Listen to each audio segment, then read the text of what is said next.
Me espanta muito, né, que a gente, dentro de todas essas fontes que eu usei nesse trecho do texto, tem um autor que é um economista, que é o Huygens.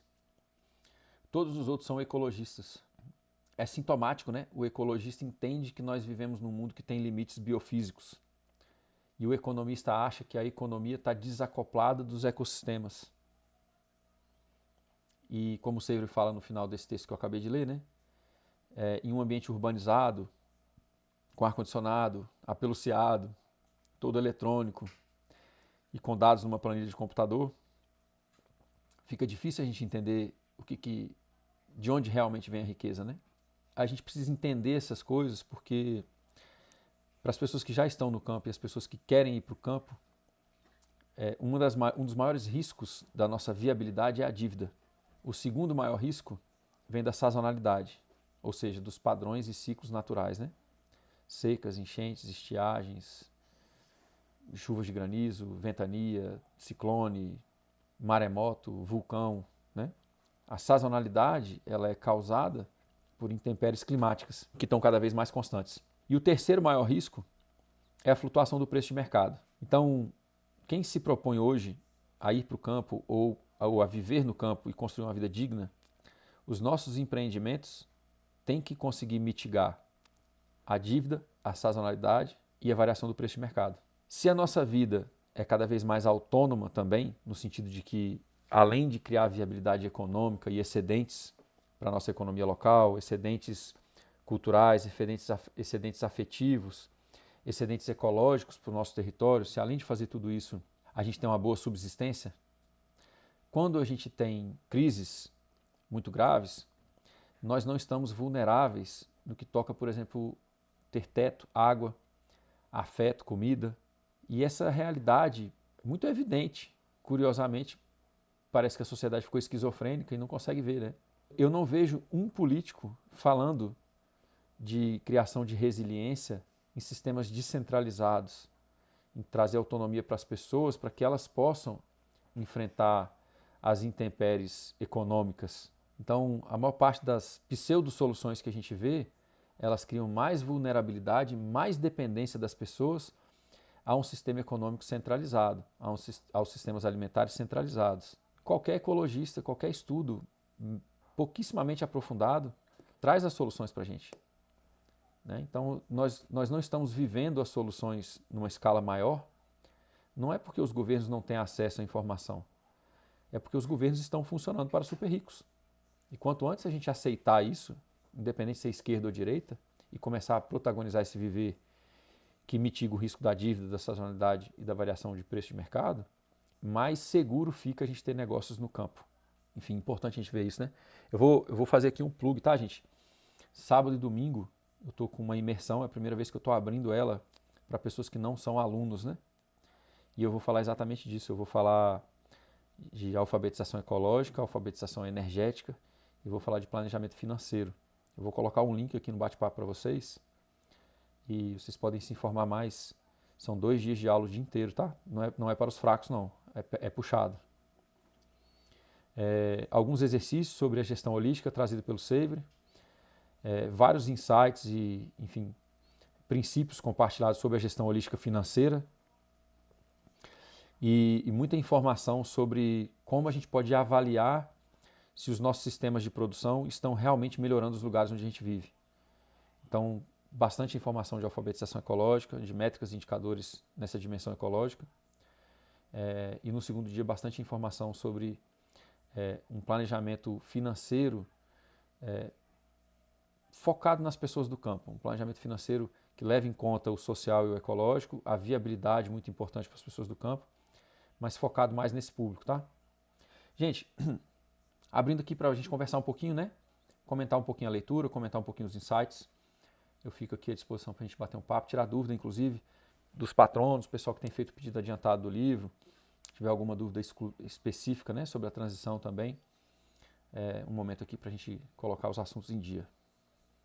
No grupo do WhatsApp, a Alicia perguntou se você teria como mostrar um caderno de campo em alguma oportunidade como que funciona, que a gente falou sobre ele na outra tertúlia, e ela ficou curiosa. Mostrar um caderno de campo? Vou mostrar um caderno de campo aqui para vocês. Aqui, isso é o caderno de campo. Tá vendo? Esse é o caderno de campo. O meu tem capa, ó. Eu uso fichário. No livro, a gente está indo um pouquinho além dessa questão do caderno de campo, né? O caderno de campo é um registro de todos os procedimentos que a gente tem numa propriedade rural. Ele é uma ferramenta essencial para as pessoas que buscam a certificação participativa ou a certificação orgânica do Ministério da Agricultura. Porque as pessoas que são certificadas, ao invés dos caras vigiar quem bota veneno, os caras vêm vigiar quem não bota veneno. A verdade é essa, mas vamos explicar essa lógica aqui. As pessoas que são certificadas, seja por certificação participativa ou a do governo, elas precisam manter um registro específico de tudo que elas fazem nos sistemas de produção. Um caderno de campo, ele é, na verdade, um relatório contínuo e sem fim de uma propriedade rural. Historicamente, as propriedades rurais tinham os livros de registro, aonde tem a captação de água, né? E isso se misturava. Propriedades tinham os livros que registravam toda a atividade, né, da propriedade, e algumas também tinham a questão do registro contábil. No livro, a gente está trazendo a implementação de um sistema analógico em um caderno qualquer. Esse sistema analógico, ele visa dar para a gente a possibilidade de um caderno de campo que é mais do que isso. A gente coloca a lista de tarefas, a agenda e o diário, tudo no mesmo caderno físico mesmo, de papel. Só que tem formas de organizar esse diário, tem um índice para isso, tem uma maneira de encontrar tudo isso, né? Você cria conjuntos de informações. Então, por exemplo, no meu caderno de campo, eu posso ter um conjunto de informações, uma coleção de informações sobre o empreendimento dos ovinos. Eu posso ter um conjunto de informações, uma coleção de informações sobre os sistemas hídricos, né? Como é que eu estou captando e distribuindo água na propriedade. Eu posso ter uma outra coleção de informação que fala, por exemplo, sobre a produção de uma horta ou de ovos caipira. E nessas coleções, eu faço o diário de cada área dessa de produção. Então, a coleção nada mais é do que um registro detalhado de cada empreendimento desse. Então, na coleção dos ovinos, por exemplo, eu posso ter os manejos diários, posso ter os manejos mensais, semestrais e anuais, compra e venda anual, taxa de natalidade, tudo isso fica registrado no caderno. Esse caderno, como ele tem um sistema analógico de uso, ele tem um índice. Então, toda vez que eu coloco uma informação ali, eu numero a página e coloco no índice. Então, por exemplo, uma coleção dos ovinos, eu tenho todas as páginas em que eu coloquei informações dos ovinos, tudo no mesmo caderno. Eu tenho todas as páginas que eu coloquei informação sobre a horta. Por exemplo, o que eu plantei, quando que eu vou colher, qual canteiro que está bom de colher semente dele para guardar para o próximo ano, qual canteiro que não está bom, tudo isso. Então, de uma maneira fácil de achar e fácil de registrar, a gente vai escrevendo vários cadernos, né? Numa propriedade rural que tem muita atividade, é provável que você vai usar aí um caderno por bimestre, um caderno por trimestre, né? E aí você guarda o caderno e você coloca na lateral dele a data dele. Então, por exemplo, caderno de campo 2025, janeiro a março. Fechou, tá ali. E aí você começa o próximo. E isso vai ficando na sua biblioteca. Então você tem ali uma biblioteca de registros de tudo que você faz na propriedade. É da origem desse caderno de campo que vem a brincadeira do nome do livro. Meu caderno de ida para o campo. Se vocês tiverem um bom sistema de registro, um bom sistema de organização das tarefas e tal, para fazer a transição, quando vocês chegarem no campo já com esse hábito, né, já com essa habilidade desenvolvida de registrar, de avaliar, vocês vão ter uma vida no campo mais tranquila. Né? A gente precisa de organização no campo, a gente precisa registrar, a gente precisa pensar, a gente precisa saber medir. E o caderno de campo tem uma outra função também, que é a função da contemplação. Né? quando você vive uma vida no rural, tem várias coisas que você aprende por observação direta. Um animal que você vê que está com um comportamento diferente, você nunca tinha visto aquele comportamento, você anota. Aí depois, sei lá, você não conseguiu ajudar o animal, vem um veterinário e diz, ah, não, isso aí é tal coisa. Pronto, você anotou, viu aquilo, nunca mais vai esquecer. Da próxima vez que você vê um animal com aquele comportamento, você já sabe, essa vaca está com tal problema, vou resolver. Uma planta indicadora, né? Você começa a ver que em determinado lugar começou a vir alguma planta indicadora. Aí você anota ali, naquele lugar da propriedade ali está vindo, sei lá, muita unha de gato. Ah, está vindo muito. Você anota ali e vai procurar o que é, né? Plantas indicadoras. Tem um livro da Primavera muito bom para isso. Aí você olha ali, isso aqui está dizendo que está ácido, está dizendo que o solo está assim, está dizendo que o solo está assado, está dizendo que está com falta disso, com falta daquilo. E aí você vai desenvolvendo uma relação de intimidade com a sua propriedade a partir de um diário que você faz com ela. Porque é registro, é agenda e é um diário, né? Aí você pode até escrever cartas de amor para a sua propriedade também. É importante desenvolver essa relação de intimidade. Então é isso, o caderno de campo é uma ferramenta e a proposta que eu trago no livro vai além do caderno de campo. Na verdade, o caderno se torna um polo, né? Se torna um centro que condensa toda a gestão. Dali você pode ir para planilhas no computador, dali você pode ir para outras coisas. Mas é importante a gente ter um momento que a gente faz o planejamento, a gestão, né? E a gente pensa as nossas ações na propriedade sem a distração do telefone e do computador. Então, isso te ajuda a centrar e fazer essa gestão ali, né?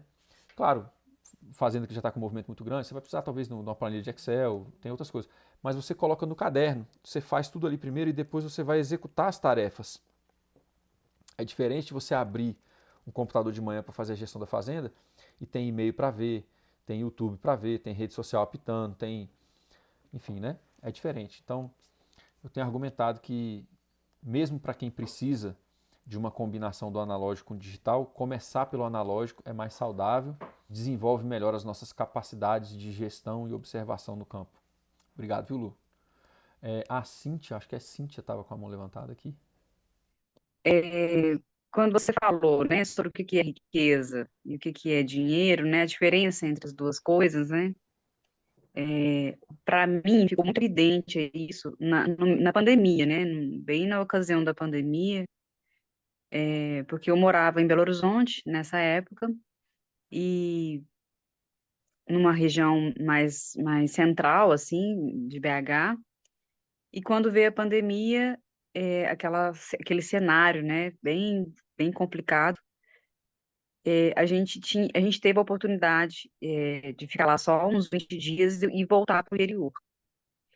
E aí, nesse processo de retornar, né, aí eu voltei para o interior com minha família, esse processo de retornar, né, e passar a pandemia aqui, não lá naquele caos, apesar de que também no interior também teve o caos, mas eu estava na chácara, né, onde eu estou hoje, a gente perceber, assim, que nesse momento de caos, né, nesse momento de crise, o que é riqueza mesmo não tem nada a ver com dinheiro, porque assim, é riqueza, porque o que mais deixou evidente na pandemia era a questão da saúde, né? Se você não tem saúde, se você não tem uma boa imunidade, você está mais vulnerável.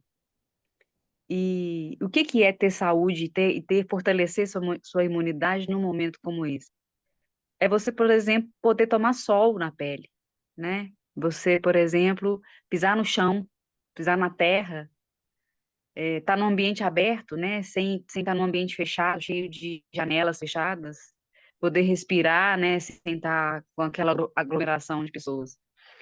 Então, na pandemia, ficou bem evidente isso para mim, assim, tanto que é importante, né? Porque eu morava num prédio, eu morava num apartamento e que eu simplesmente não conseguia nem tomar sol, né? Só tinha lá uma janela de oportunidade muito pequena, que é tipo um intervalozinho de 1 hora que dava sol num cantinho do quarto, sabe assim? E é muito interessante, assim, isso para mim, de perceber essa diferença, né? E estando agora no interior também, já vivendo aqui, para mim, o que é um desafio bem grande, assim, é deixar a cidade sair da gente, sabe? assim, na questão dos hábitos, Desintoxicar um porque pouquinho. desintoxicar mesmo, e a questão alimentar, tudo. Mas para mim, o que é mais, assim, que me incomoda muito é a questão do lixo, sabe? Do tanto de lixo que a gente ainda gera. Porque se a gente não muda os hábitos, né, que são arraigados na cidade, na questão urbana, gera muito lixo, né? E aqui, como você, por exemplo, aqui a gente não tem coleta de lixo, né? Eu moro numa zona rural. E aí você tem que lidar com o seu lixo, sabe? É uma coisa ali que você tem que se virar com aquilo, né? Assim, a gente já tem, por exemplo, a questão dos recursos hídricos, né? A gente capta água da nascente, a gente faz o tratamento de resíduos, né, do sanitário, isso a gente consegue ter autonomia. Mas a questão do lixo é algo que ainda me incomoda bastante. Que é um desafio, né, na verdade. É um desafio a gente gerar menos lixo, né? Nem a questão da gente reciclar o lixo, né? Que eu acho que isso já venceu. Mas é uma questão da gente, como que a gente reduz, como que a gente gera menos lixo, sabe? Estando numa área urbana, numa área rural. Mas é isso. E sobre o caderno de campo, só que trazer algo também que eu acabei fazendo isso assim, eu nem sabia que chamava assim, mas quando eu comecei aqui, eu comecei a fazer os plantios, né? Plantar algumas mudas e tal, e eu anotava. No dia tal eu plantei tal muda, no dia tal eu fiz tal coisa. E realmente isso fica um registro, né? E para você ver o tanto que você já fez também. Fica é tão interessante como que você percebe que você já fez muita coisa também ali naquele espaço e o tanto que aquilo também vai te mostrando. E sobre a questão de ser analógico ou digital, eu acho que analógico é super prático, assim, apesar de ser paradoxal, porque quando você vai ao campo, né, você tem que ir ao campo, você tem que ir lá no espaço aberto para você fazer, observar primeiro e anotar. Ah, não sei, eu acho muito mais fácil estar com um caderno, mesmo, papel e caneta na mão, sabe? Do que estar com computador ou com, né, com um notebook, anotando no celular, sei lá, talvez. É. Mas eu acho mais prático estar com papel mesmo. Esse lance do caderno de gestão, ele facilita muito isso, né? Porque não só você anota, como você consegue acessar isso muito rápido, né? E no caso do livro, eu estou também provocando as pessoas a colocar ali dentro desse caderno o contexto holístico de cada um, né? O contexto holístico é um ambiente dentro do qual a gente joga os nossos desafios, os nossos problemas para serem resolvidos, tendo atenção em várias perspectivas, né? Porque normalmente na nossa vida é assim, eu estou com dinheiro, então eu vou trabalhar muito esse mês para ganhar o dinheiro. Aí você fica sem saúde, né? Então a gente é muito reducionista. Então no contexto holístico a gente aprende a integrar as áreas do nosso viver e, obviamente, ir caminhando para fazer essa integração, né? Não é instantâneo, não é arco-íris, né? É um processo. Mas aí o analógico te dá essa possibilidade porque o ato de escrever ele traz mais introspecção.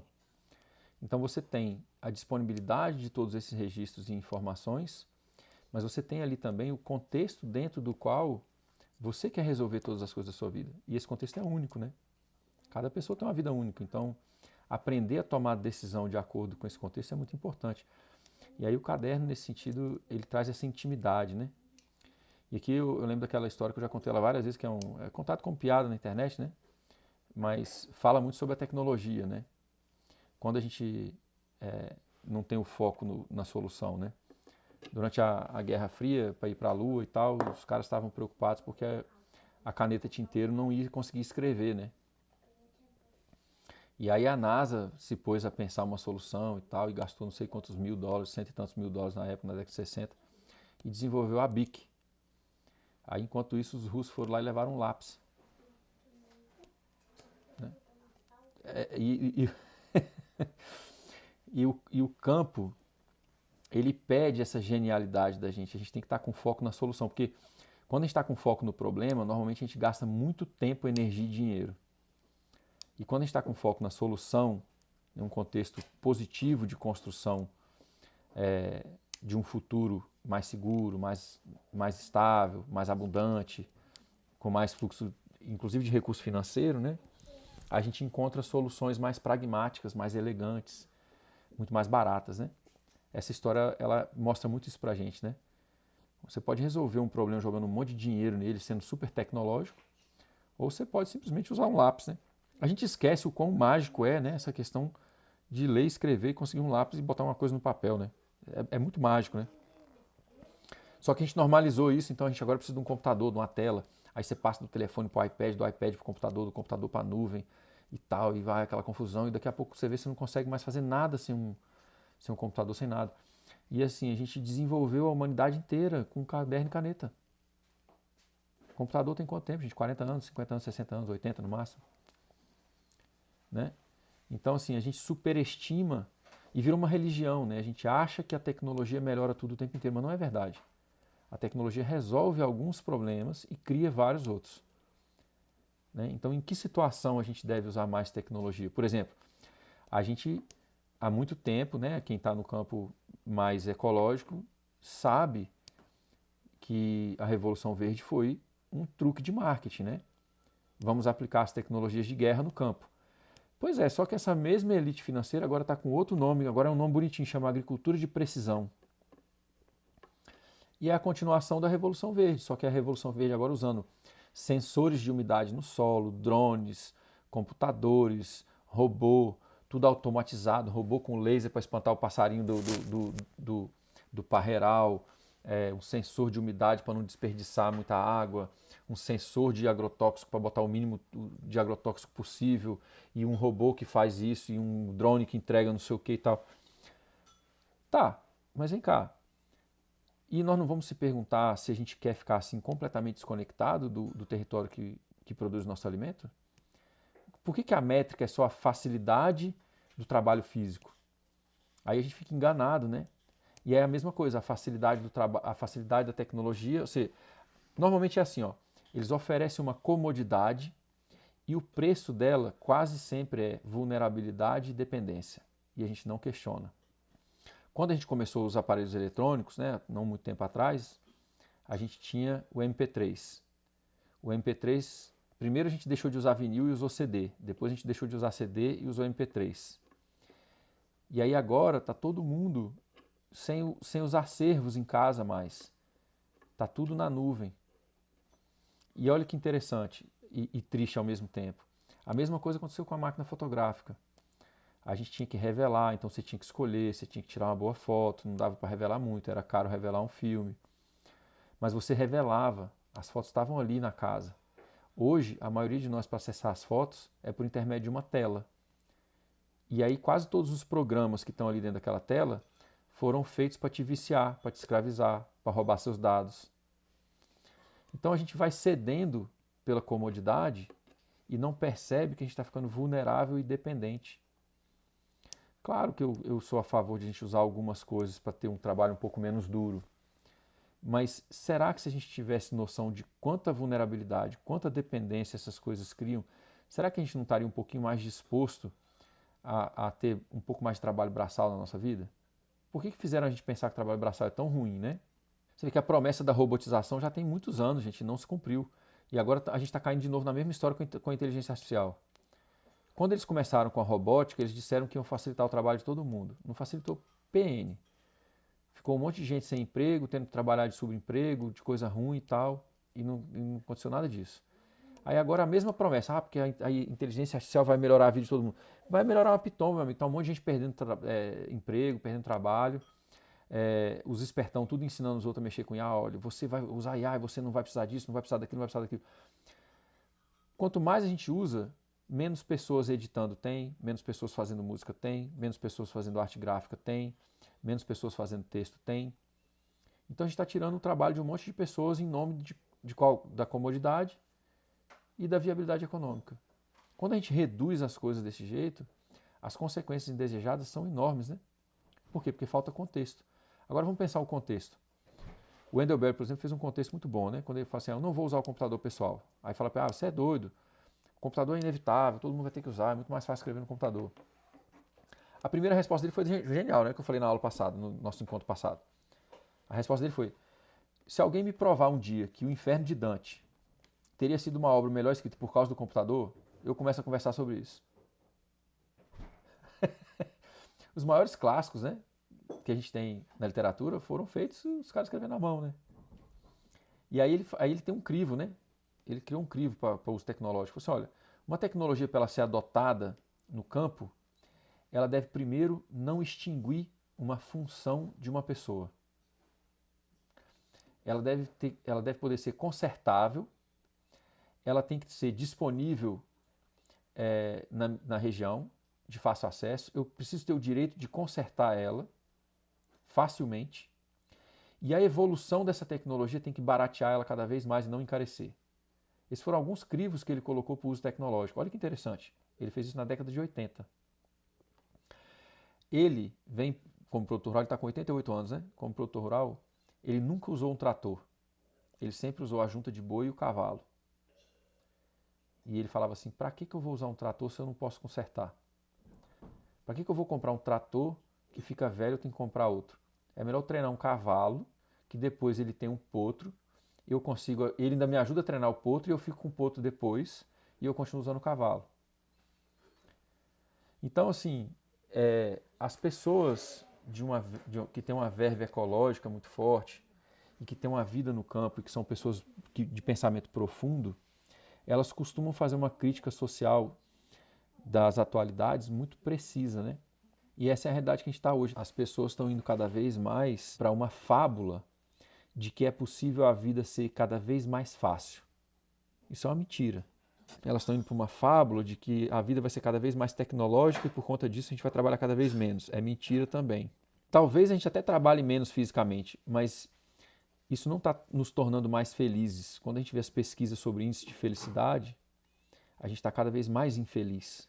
A gente nunca teve uma geração jovem com tanta depressão igual a gente tem hoje. A gente nunca teve a prospecção que a gente tem hoje das gerações mais novas, tem uma projeção de ficar mais burra do que os pais. E é pelo uso das tecnologias. Comodidade demais, pensamento de menos, e a gente sabe cada vez menos sobre como fazer as coisas, né? Essa prospecção é uma novidade na história da humanidade. Filhos que vão ser menos capazes do que os pais. Filhos que estão menos esperançosos com o futuro do que os pais. Isso é complicado. E muito disso está ligado com essa fábula. Eu chamo de religião tecnofix, né? Tem o Ted Trainer. Ted Trainer é um escritor, pesquisador das energias, não é energias esotéricas não, tá, gente? Eu não leio muito essas coisas, não. Ele é um pesquisador da questão energética mesmo, né? De como a nossa sociedade está baseada nos combustíveis fósseis e tal. E o Ted Trainer fala isso, né? Isso é uma religião. Tecnofix. Tudo vai ficar cada vez mais fácil por causa da tecnologia. E não é verdade. A gente não tem base energética para ter solução assim para todo mundo. Enfim, reflexões sobre o uso do analógico, né? E aí, minha gente? Eu queria. Uma coisa que eu lembrei enquanto tu falava, que é muito interessante, quando tu falou assim de focar na solução, a questão do lápis e da caneta, tem uma coisa na área da tecnologia que é chamado problema X e Y. Não sei se você já ouviu falar. Mas o problema X e Y é um problema que acontece muito na área de suporte ao cliente. E ele basicamente é quando, num processo de tentar achar uma solução para um problema, as duas partes ficam muito focadas na solução e não no problema. É mais ou menos o contrário do que tu falou, mas eu vou te mostrar por que que isso faz sentido. E por que que é um problema, focar na solução e não no problema.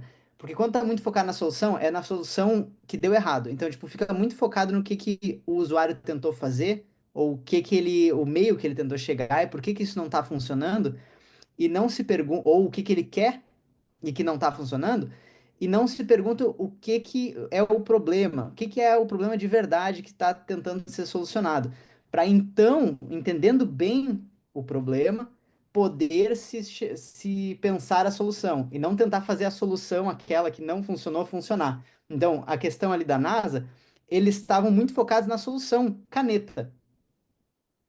Eles estavam focados na solução caneta e não no problema que era escrever sem precisar depender da gravidade ali. Escrever na ausência da gravidade, Então, tipo, eles estavam focados numa solução e ficaram tentando fazer ela funcionar, ao invés de focar no problema e pensar, bom, então o que consegue escrever sem o uso da gravidade? Bom, um lápis, né? Então, esse é É. um tema muito interessante, problema o problema X e Y. Dá para pesquisar ali, tem uma página do Wikipedia sobre isso, é bem legal.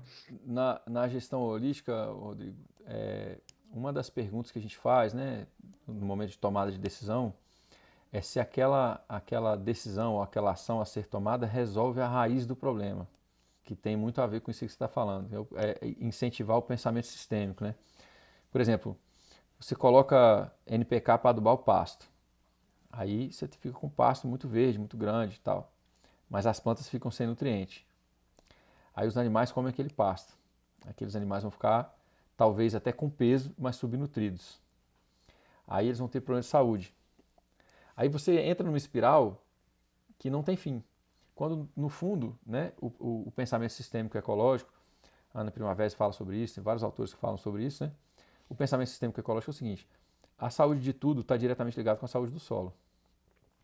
Se o solo estiver bem, a planta vai estar bem, o animal vai estar bem, o ser humano vai estar bem e, eventualmente, aquela comunidade e economia local vai estar bem. Se o solo está ruim, essa cadeia toda vai para o negativo e a gente começa a ter refugiados climáticos. É interessante que, quando os termos vêm de fora, o brasileiro acha bonito, né? Ah, refugiado climático. Só que no Brasil a gente discrimina o nordestino retirante há décadas. E ele já é um retirante climático há muito tempo. Né? Ele é um refugiado climático há muito tempo. E ele vem exatamente disso, da seca, do problema do solo, da falta de capacidade de produção primária saudável de uma região, que faz com que as pessoas tenham que sair dali. E a mesma coisa acontece hoje em dia, né? No movimento de ida para o campo, a gente tem os movimentos no Brasil que são válidos, o MST e vários outros movimentos, mas a gente não consegue abraçar esses movimentos porque nós somos muito colonizados. Então, o que é um sítio, uma pequena propriedade rural que é voltada para a autonomia, né? É um assentamento, é uma agricultura familiar de subsistência. O brasileiro não apoia isso, mas ele escuta nos canais dos sobrevivencialistas e dos americanos e ele adora falar que ele vai ser um homesteader, o movimento do homesteading. Eu acho ótimo quando os caras falam, nossa, o movimento do homesteading está em alta. Meu amigo, o MST está falando disso no Brasil tem 50 anos, cara. Que é um assentamento de agricultura familiar de subsistência. É isso que é o homesteading.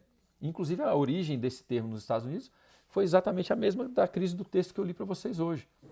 Quando eles entraram na depressão econômica e antes, nos programas de assentamento americano, que eles precisavam ocupar o território, né, eles fizeram os programas de assentamento.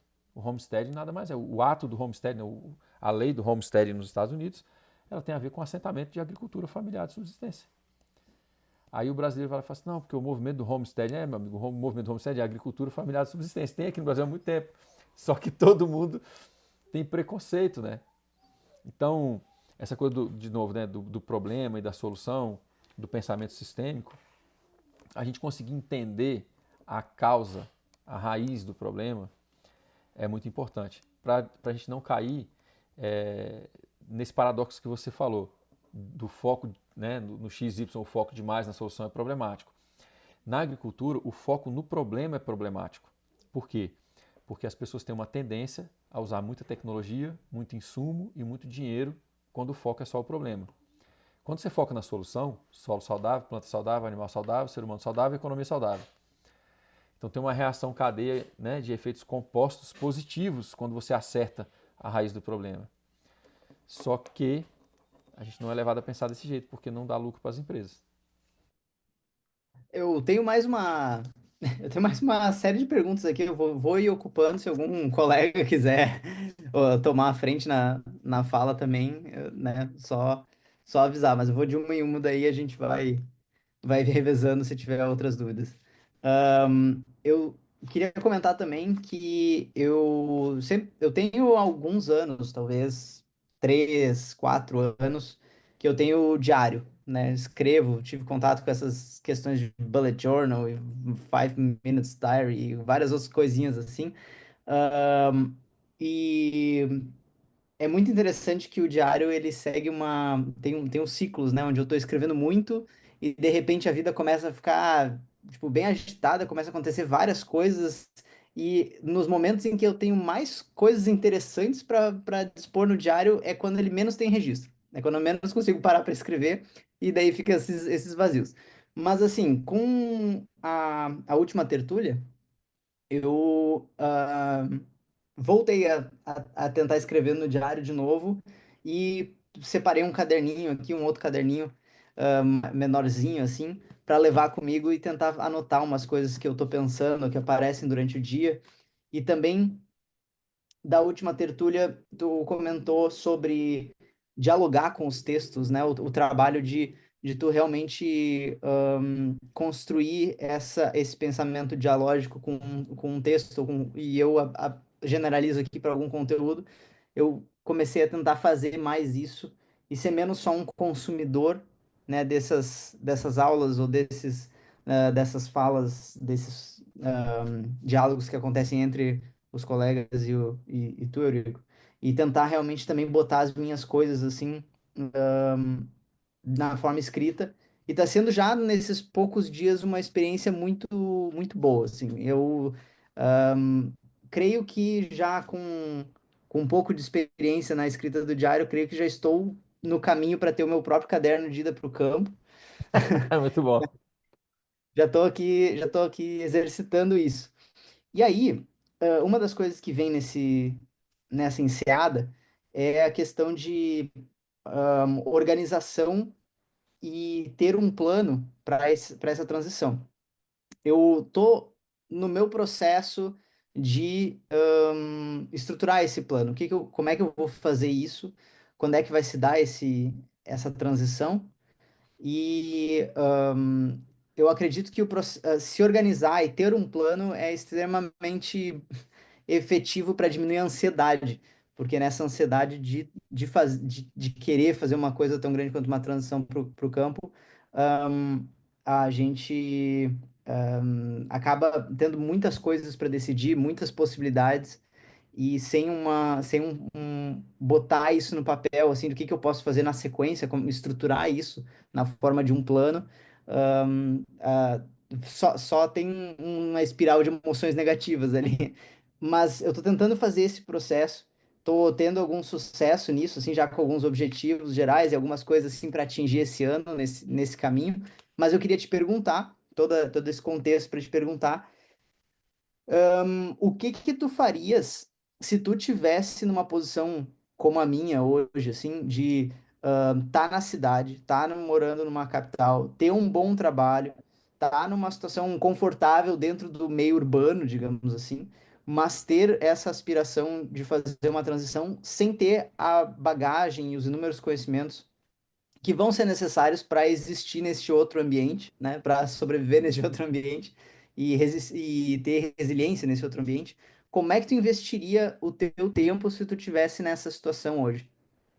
Um sistema de registro para poder avaliar métricas e indicadores de todas as experiências, tentar errar o máximo possível com tempo, o recurso e a propriedade dos outros, ou seja, programa de voluntariado, programa de estágio, planejamento financeiro de transição de carreira, se for o objetivo, ou um desenho de atuação onde você possa atuar a partir de outro lugar, e um inventário das habilidades, um inventário sincero, né, e realista. Tudo bem, todo mundo gostaria de ser, sei lá, um exímio pianista, mas espera aí, né? Nem é para todo mundo que aquilo ali vai ser possível, né, nessa vida, né? Então, por que eu digo assim, um inventário sincero e realista no seguinte sentido?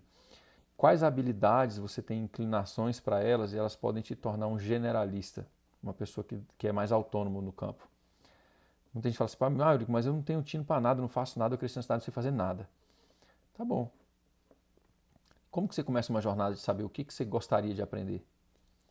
E nem todo mundo precisa ir para a produção primária, mas eu incentivo que todo mundo passe a produzir pelo menos um pouco do próprio alimento. Então, de novo, um registro, porque esse registro ele vai te dar a possibilidade de reflexão. Né? Tem um filósofo da educação americano, eu esqueci o nome dele, né? Que ele fala assim, não é a experiência que promove a educação, né? É a reflexão sobre a experiência vivida que traz essa possibilidade. Então, nesse sentido, o registro ele é importante, né?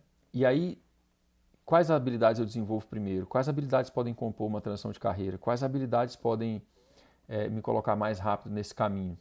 E muito desapego, porque as pessoas hoje pensam que elas têm que ser especialistas antes de ir para o campo. O cara quer ser o próximo Ernest Gott antes de plantar um alface. Não vai acontecer. O cara quer ser o próximo Bill Mollison sem nunca ter, entendeu? Isso não vai funcionar. Mas você pode e é a pessoa mais indicada para ser a melhor versão de você mesmo. Então, quais são as suas aptidões? Quais são as suas inclinações? Como que você pode potencializar elas? Às vezes você vai descobrir que você é um educador e não sabia. Às vezes você vai descobrir que você tem, né, um talento muito, muito bom, talvez, para construções, né, bioconstruções, e você não sabia. Às vezes você vai encontrar um nicho no rural que tem muito a ver com a sua função no urbano e você não sabia que era possível. Porque as pessoas, elas olham para o campo como se fosse uma viagem para Marte, como se fosse outro planeta. Não é nada disso. O campo precisa de educação, o campo precisa de infraestrutura, precisa de comércio, precisa de lazer, precisa de turismo, precisa de educação, precisa de arte. Então, existe uma infinidade de coisas que a gente pode fazer no campo, mas a gente precisa ser criativo para encontrar, criativo e obstinado, para encontrar os lugares onde as nossas habilidades podem florescer. Eu conheço gente que vai bem no campo e é artista, não é produtor primário.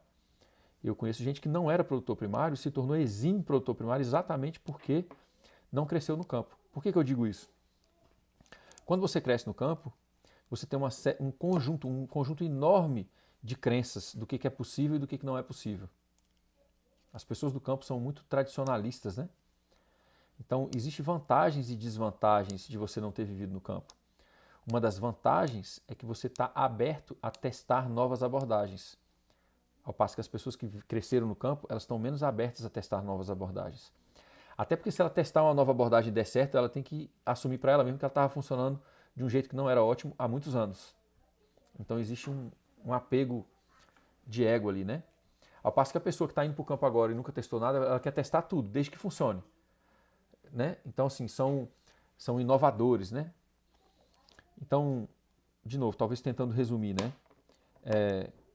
Primeiro de tudo, um contexto único e intransferível. Por que você quer ir para o campo? Entender isso. Qual que é o seu propósito? Quais são as qualidades de vida que você quer viver ali? Né? Por que você está naquela busca? O que falta na sua vida hoje que você quer construir nesse caminho? Isso é parte do contexto holístico, isso, né? Um sistema de registro para você conseguir entender métricas e indicadores e acelerar o aprendizado da sua procura. Testar sem apego vários caminhos. Testa construção, carpintaria, alvenaria, solda, testa agricultura, testa pecuária, testa tudo. Mas testa registrando e refletindo sobre o que mais te tocou, o que mais te comoveu. A partir disso, você cria uma bússola interna muito forte, muito eficiente para ser rápido.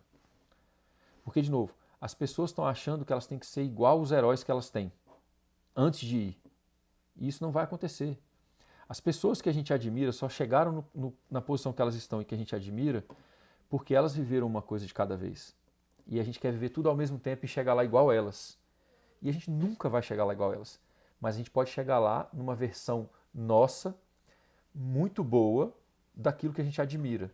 Então, o contexto, o registro e a disposição, né, a flexibilidade mental de testar caminhos diferentes e testar mesmo cientificamente falando, né? Testa e anota, testa e anota, testa e anota. E você começa a construir uma transição mais rápida. Você resolve o problema que eu chamo de parálise por análise, né? Uma frase muito comum no inglês. A parálise por análise é isso, tipo assim, a pessoa que é inteligente, estuda muito, mas não dá nem o primeiro passo, ela paralisa. Porque existe um universo de possibilidades na frente dela. E ela não consegue caminhar. Eu iria por aí, né? Eu testaria mais coisas também. Eu fui muito vítima do pensamento de que eu tinha que ser especialista em tudo. De certa forma foi bom para mim, porque eu sou uma pessoa que eu me aprofundo muito em tudo que eu faço. Mas eu poderia ter sido mais generalista ao longo da minha vida e desenvolvido habilidades, né, mais generalistas, né? Eu fui muito especialista em muita coisa muito cedo, né? Acho que eu iria por aí. Voluntariado, estágios. Uma outra coisa muito importante, eu digo assim, a gente não precisa, para viver em contato com a natureza, ser da produção primária. A gente não precisa, para viver uma transição, necessariamente possuir um território. Isso é um outro autor americano que fala isso, né? Existe uma diferença muito grande. Você não precisa possuir o território, você pode só controlar o território. O que quer dizer isso?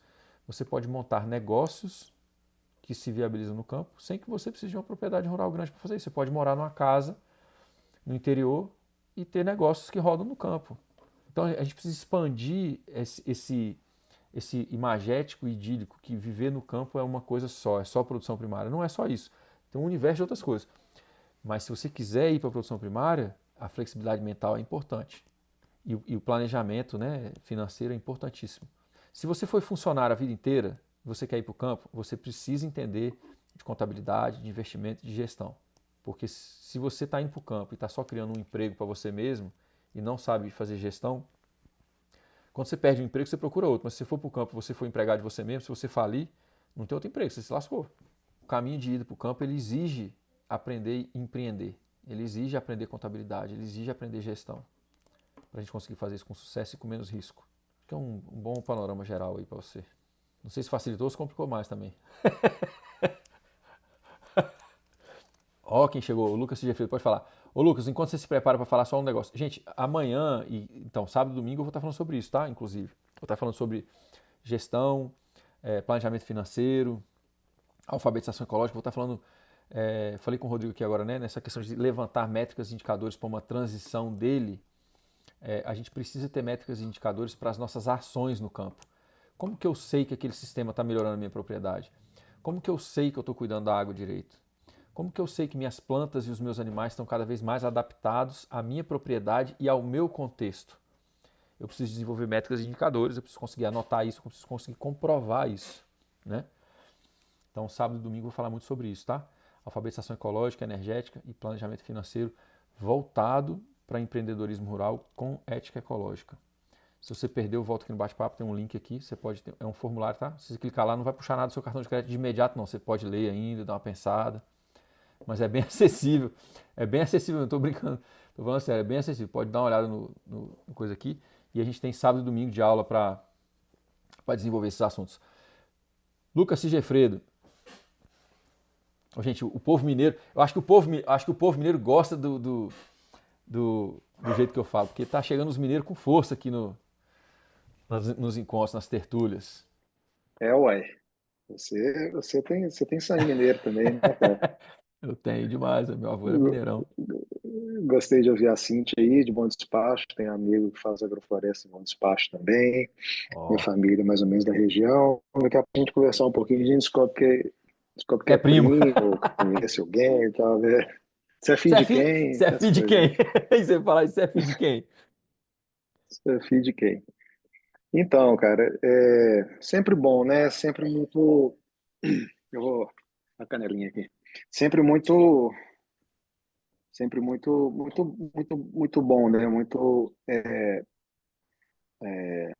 envolvente, muito instigante, né? Esse tipo de prosa. O texto. Eu queria começar falando um pouquinho do texto, né? Que eu te ouvi quando eu entrei, você já estava lendo. Mas uma das coisas que eu acho que são muito importantes, né? No seu trabalho, Eurico, é, a, é o seu modo de falar, né? A forma como você coloca as ideias com um, um tom de ativismo, um tom de urgência, com um cabedal de conhecimento técnico profundo. E eu acho que me ocorreu que esses elementos, né, no seu livro, no seu texto, no caderno de campo, eles são talvez uma marca registrada de como eu te vejo, né? É uma identidade que eu tenho do Eurico, assim, como eu te vejo, né? Então, acho isso muito importante. É óbvio que você está adicionando outras camadas aí de afeto, de memória, e aí essa mistura, eu acho que talvez seja o grande lance, né, de juntar essa sua forma urgente, né, de falar com um lado pessoal, né, real, né, que eu acho que condensa e ao mesmo tempo cativa muito para escuta, para leitura. Então, eu queria dizer que é uma coisa muito rica, né, o que você tá propondo. Além disso, o próprio conceito, né, de caderno, de anotação, do, do, do analógico, né, acho que são coisas muito fundamentais assim também que vem como ferramentas de incremento da autonomia. Eu queria comentar um pouco também sobre a última fala aí do colega. Eu esqueci, eu não peguei o nome dele, na verdade. Rodrigo. Rodrigo. É, e aí, talvez tentando ajudar a responder um pouco, né? Eu falo brevemente da minha jornada, como que ela remonta a um passado da infância, ancestralidade também, e ao mesmo tempo tem a ver com afastamento também, para trabalhar no ambiente corporativo durante quase 20 anos. E, mas tudo foi sendo sonhado e gestado, né, ao longo desse tempo todo, né? Isso nunca deixou de existir, né? Essa semente aí, esse material genético sempre teve muito presente, né? E, às vezes um pouco escondido, oculto, mas sempre presente. Então, eu comecei assim sonhando e querendo voltar e relembrando como era bom, né? Tá com as mãos na terra.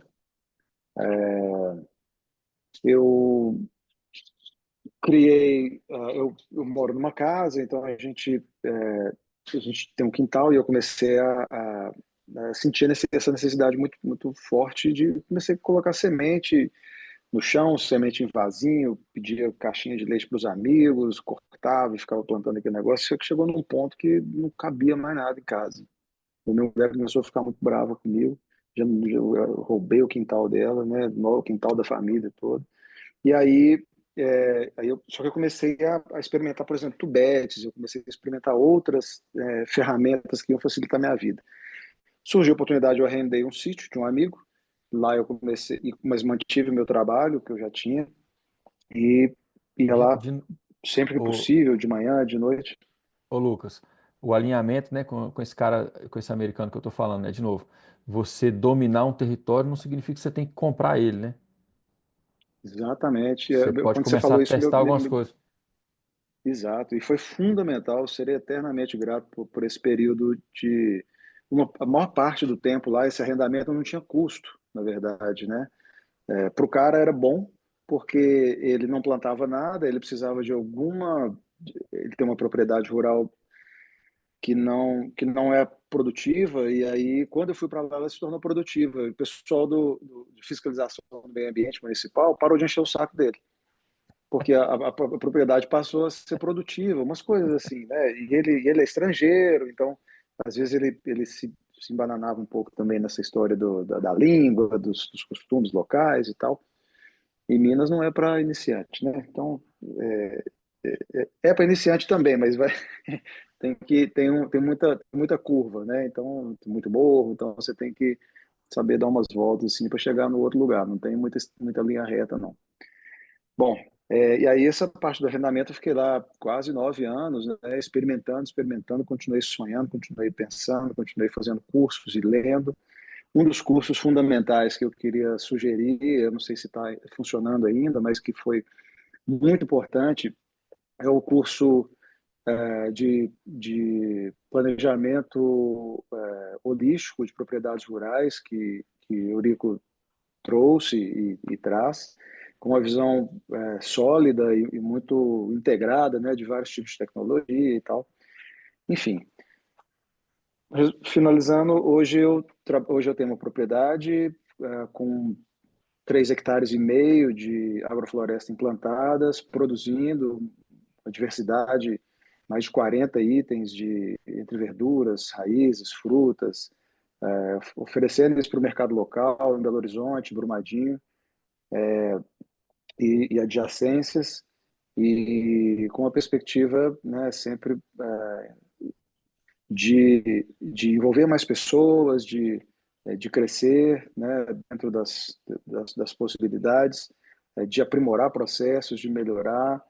Então, eu queria deixar isso como uma palavra de encorajamento aí para o Rodrigo, para os colegas que sonham em transitar ou já estão em transição, né, que quanto mais gente tiver, a gente vai precisar de todo mundo, né?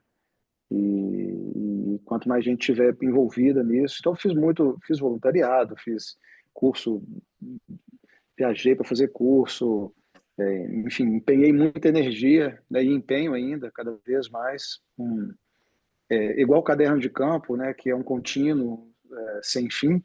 A vida no campo também é assim, né? O caderno só reproduz ou simboliza, retrata o que é a vida de um sujeito no campo. Então, o Lucas, eu comentei isso aqui no passado, né? Numa outra tertúlia, mas vale comentar de novo. Saiu aí pela Universidade Federal de Minas Gerais uma tradução de um livro muito importante para todo ecologista. Chama o Manual do Condado Arenoso. Esse livro não existia no Brasil, em português, né? E ele foi publicado, se eu não me engano, em 2019 pelo UFMG. O Manual do Condado Arenoso. É o livro do Aldo Leopold. E esse livro, ou metade desse livro, talvez, um pouco mais da metade desse livro, nada mais é do que as reflexões do Aldo. Almanac. O Almanac, isso, o Almanac do Condado Arenoso. Mais da metade desse livro são reflexões anotadas mês a mês. E aí a segunda metade é de onde ele derivou os ensaios sobre a ética do campo, né, a ética da terra. É um livro maravilhoso. De novo, fazendo quase um século, a gente, ao mesmo tempo que a gente anda nos ombros de gigantes, a gente infelizmente anda a passos muito lentos. Muito, muito lentos, né? De novo, eu acho que foi publicado nos Estados Unidos em 49. Na década de 50, na Austrália, o Iomas estava falando que conservar solo não é suficiente, a gente tem que criar solo. Olha o cara falando isso na década de 50 do século passado. Então, assim, quem sabe ler, quem sabe olhar, quem sabe pesquisar, quem sabe ir atrás, a gente, literalmente, a gente se levanta nos ombros de gigantes, mas a passos muito, muito lentos. Eu estou só falando isso porque é o seguinte, a importância dele ter anotado as experiências dele no sítio dele se tornou um dos escritos mais importantes da ecologia. Aí, tudo bem, está numa escala muito grande, talvez o cara é um bom escritor, o cara teve uma projeção internacional, tudo bem. Mas vamos pensar então de uma outra maneira. Imagina se eu, com todo o amor que eu tenho pelo meu avô, conseguisse encontrar um diário dele com tudo que ele escrevia da fazenda. Tá doido, cara. Ia ser talvez o maior presente da minha vida com relação ao campo, seria isso. Mas não está disponível, por quê? Porque ele fez contabilidade, ele fez outras coisas, anotou umas coisas, anotou outras, isso se perdeu, né? Então, o registro, ele é muito importante. Pelo lance que eu falei hoje aqui também, né? Que também não é uma frase minha, eu esqueci o nome do educador, depois eu trago para vocês. Mas ele fala isso, não é a experiência que faz a gente melhorar a educação. A educação e a melhora, né? Como é que eu vou dizer? O melhoramento intelectual, das nossas capacidades de autonomia, ele vem da capacidade de refletir sobre a experiência. E é aí que o registro é sem preço. Só coloca ali no papel, meu amigo. Por exemplo, eu tenho uns pega com os autores, né? Eu já briguei com vários autores. Eu vou ali no rodapé ali, faço a minha réplica ali, minha tréplica e brigo com ele, esculhambo e tal. Cara, aquilo ali é um aprendizado enorme, porque assim, até às vezes quando eu discordei do cara, eu lembro por que eu discordei, porque eu escrevi lá. Eu falo, não, esse negócio aqui, esse cara viajou aqui, ele escreveu isso, eu coloco desse jeito, eu falo assim, não, isso aqui tá errado. Eu falo, eu converso com eles, eu boto ali do lado, assim, não, isso aqui não, peraí, isso aqui tá faltando alfabetização ecológica para esse cara. Eu falo, eu escrevo mesmo. Só que isso me ajuda a reter não só o meu pensamento, a minha crítica, mas o pensamento dele. E nisso a gente desenvolve uma capacidade que está em extinção no nosso tempo. Entreter ideias sem ter que se tornar inimigo. A gente tem que conseguir entreter ideia, bicho. Temos que entreter ideia. O cara vem lá da escola austríaca, lá econômica, eu odeio. Mas às vezes eu escuto. E aí às vezes eu até acho alguma coisa lá e falo, esse ponto aí específico, de repente, eu acho que é verdade. Ou que eu gostei, ou que, né? Então, assim, é isso. É isso, tem que conseguir assuntar. Mas não sei, mas vamos ver. Fala aí, deixa eu ver. Vamos ver. E aí, assim, né? Talvez. E o registro dá para a gente essa oportunidade de assuntar com a gente mesmo. Inclusive, quando eu pego um livro meu antigo que eu discordei com o autor, às vezes eu descobri que eu estava burro, que o autor estava certo e que eu estava burro na época. Aí eu volto e falo, não, realmente eu critiquei esse cara aqui, eu falei isso aqui, mas pensando bem, eu acho que ele não estava tão errado assim não. Então, ou seja, você entretém ideia até com você mesmo, né? Se você tem registro, você consegue, naquela viagem do Raul Seixas, né? Da gente ser uma metamorfose ambulante, mas você é uma metamorfose ambulante com registro, você consegue refletir sobre as várias mudanças que você passou por elas. Isso é muito rico. E numa propriedade rural, é pré-requisito, inclusive. Por quê? Olha o nome. Qual que é a maior lição que a gente pode ter, gente? É a gente conseguir se inserir no fluxo da vida. O fluxo da vida na ecologia, o termo técnico é sucessão ecológica. É o fluxo da vida com V maiúsculo. Um jatobá vive muito mais do que a gente. Uma amora vive muito mais do que a gente. Talvez um fio, como é que eu vou dizer, um banco genético de plantas ou de animais vai ver mais do que a gente. Você vai desenvolver uma linhagem ali de uma planta, de um cultivar, ou né, de um grupo genético específico de um animal que você cria. E aquilo ali, cara, vai virar talvez uma coisa cultural na sua região e vai viver muito mais do que você.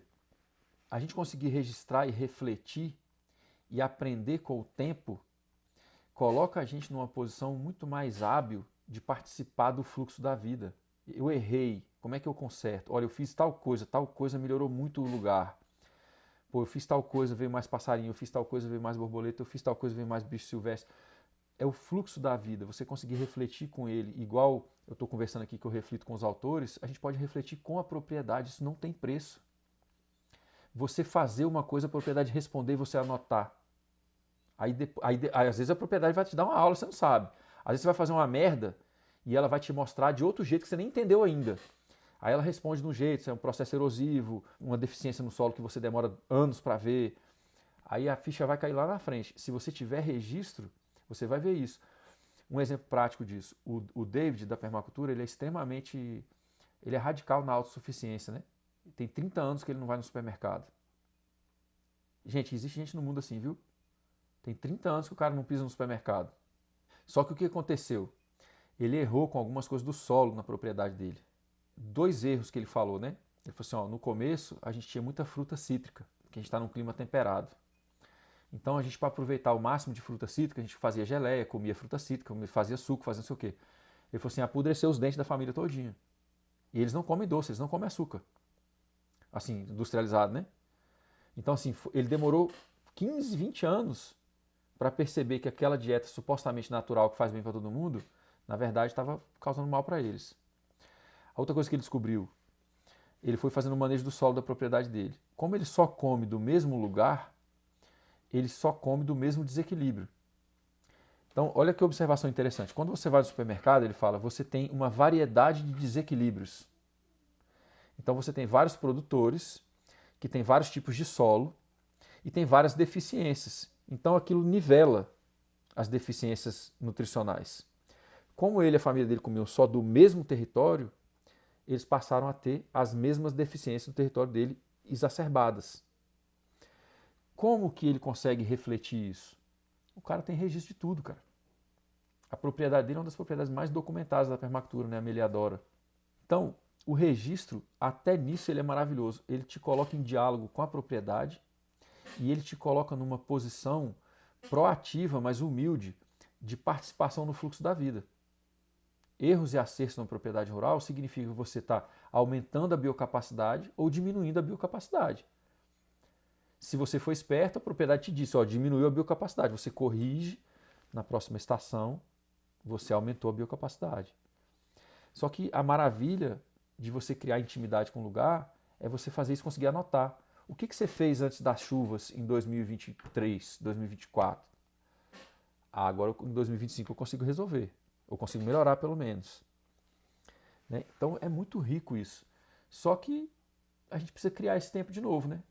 Porque os caras tinham esse tempo antigamente. Por que a gente não tem hoje? Por causa do telefone, por causa do computador. Onde é que está o tempo de todo mundo hoje? Nas telas.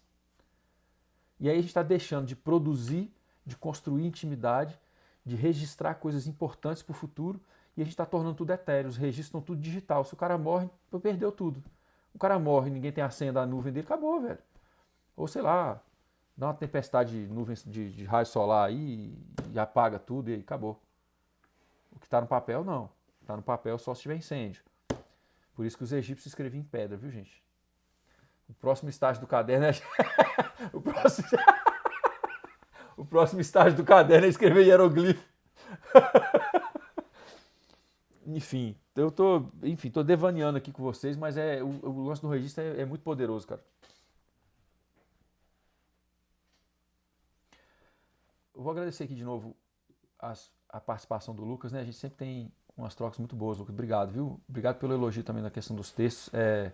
Não é fácil não, tá, gente? Um momento aqui de reconhecimento, né? A gente trazer textos, por exemplo, como esse texto que tá cru, né? Esse texto eu não terminei, que eu li aqui hoje, né? São reflexões que eu coloquei ali e tal.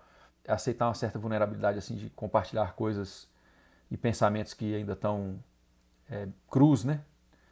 Mas, de certa forma, também fazer isso num ambiente aqui onde o trabalho é amparado. Então, tem uma vulnerabilidade, mas, ao mesmo tempo, também tem um encorajamento muito bom. Então, eu queria agradecer esse espaço aqui. Vou trazer mais fontes, vou trazer, talvez, mais trechos, assim, ainda não muito lapidados. Mas eu preciso resolver minha mudança rápido. Estou aqui em processo de mudança mais uma vez.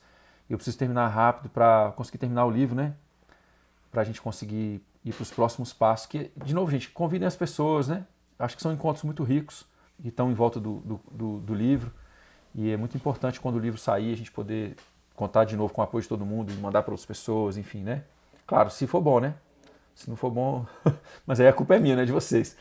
Mas eu acho que está ficando muito bom, até pelo feedback que eu estou tendo de vocês aqui.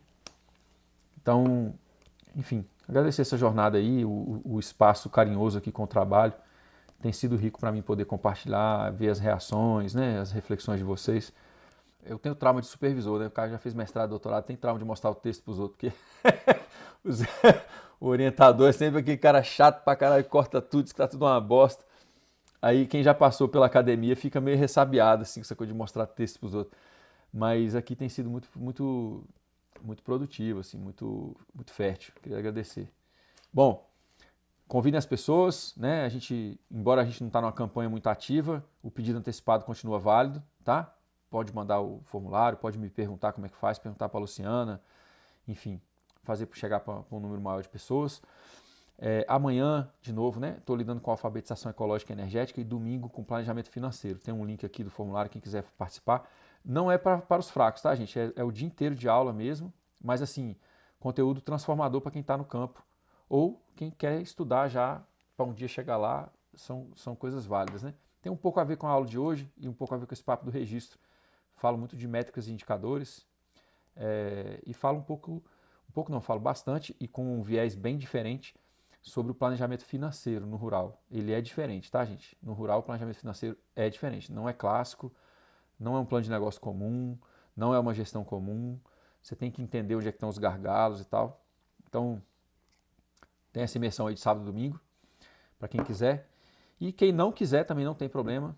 Sexta-feira que vem estamos de volta aqui com a nossa tertúlia. Acho que para sexta-feira que vem talvez trazer um pouquinho do Aldo Leopold e talvez um texto do Endelberg para vocês. Vou pensar aqui como é que a gente faz a próxima tertúlia, tá? Beijão para vocês, abraço.